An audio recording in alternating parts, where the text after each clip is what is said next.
പ്രാർത്ഥനകളും സ്വപ്നങ്ങളും ഒടുവിൽ വിഫലമായി ജീവിതത്തിനായി പോരാടിയിരുന്ന കുഞ്ഞു ധ്രുവി ഇനി കണ്ണീരോർമ്മ.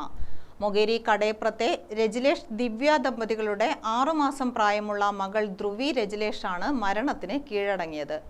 കരൾ മാറ്റിവെക്കൽ ശസ്ത്രക്രിയക്കായി ലോകമെങ്ങുമുള്ള മലയാളികൾ കൈകോർത്ത് കുഞ്ഞ് എറണാകുളം അമൃത ആശുപത്രിയിൽ ശസ്ത്രക്രിയയ്ക്ക് ശേഷം ഏകദേശം 1 മാസം നീണ്ടുനിന്ന ചികിത്സയും നിരീക്ഷണവും തുടരുന്നതിനിടെയാണ് വിട പറഞ്ഞത്.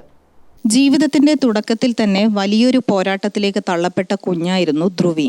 കരൾ മാറ്റിവെക്കൽ ശസ്ത്രക്രിയ മാത്രമാണ് രക്ഷയെന്ന ഡോക്ടർമാരുടെ നിർദ്ദേശം കുടുംബത്തെ ദുഃഖത്തിലാഴ്ത്തിയെങ്കിലും മാതാവ് തന്നെ ധീരയായി കരൾ നൽകാൻ മുന്നോട്ട് വന്നു.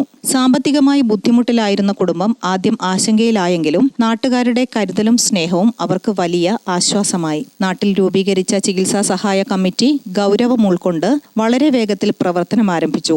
കടയപ്രം മഹല്ല് കമ്മിറ്റിയും ശ്രീനാരായണ മഠം ഭാരവാഹികളും നാട്ടുകാരും ചേർന്ന് ധ്രുവിക്കായി ഒരു വലിയ കൂട്ടായ്മ സൃഷ്ടിച്ചു. യുവാക്കളുടെ കൂട്ടായ്മകൾ ഗാനമേളകളും സാന്ത്വന യാത്രകളും സംഘടിപ്പിച്ചു. വനിതാ കൂട്ടായ്മകൾ ക്ഷേത്ര പരിസരങ്ങളിൽ ബക്കറ്റ് പിരിവ് നടത്തി. സാമൂഹ്യ മാധ്യമങ്ങളും പത്രദൃശ്യ മാധ്യമങ്ങളും വഴി വാർത്ത ലോകമെങ്ങും പരന്നു. അതിനുശേഷം സംഭവിച്ചത് അപൂർവമായൊരു മനുഷ്യ സ്നേഹത്തിന്റെ ഉദാഹരണമായിരുന്നു. ജാതിമത രാഷ്ട്രീയ ഭേദമന്യേ എല്ലാവരും ഒരുമിച്ചു. പ്രവാസി മലയാളികളും വിദ്യാർത്ഥികളും കുടുംബശ്രീ പ്രവർത്തകരും സഹകരണ സ്ഥാപനങ്ങളും ബസ് കൂട്ടായ്മകളും അറിയുന്നവരും അറിയാത്തവരും എല്ലാവരും ധ്രുവിയെ സ്വന്തം മകളായി കണ്ട് സഹായഹസ്തം നീട്ടി.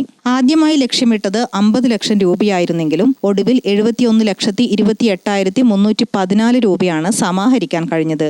ശസ്ത്രക്രിയ വിജയകരമായി പൂർത്തിയാക്കിയതോടെ അമ്മയും കുഞ്ഞും സുഖം പ്രാപിക്കുമെന്ന് എല്ലാവരും പ്രതീക്ഷിച്ചു. എന്നാൽ വിധി ക്രൂരമായി ഇടപെട്ടപ്പോൾ ആ പ്രതീക്ഷകളെല്ലാം തകർന്നു വീണു. ഇനി ധ്രുവിയില്ല.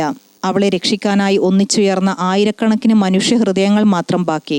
സഹായങ്ങൾ വിഫലമായെങ്കിലും മനുഷ്യസ്നേഹത്തിന്റെ ആ വലിയ കഥ ചരിത്രത്തിൽ നിലനിൽക്കും. സംസ്കാരം ബുധനാഴ്ച രാവിലെ 10-ന് വീട്ടുവളപ്പിൽ നടക്കും.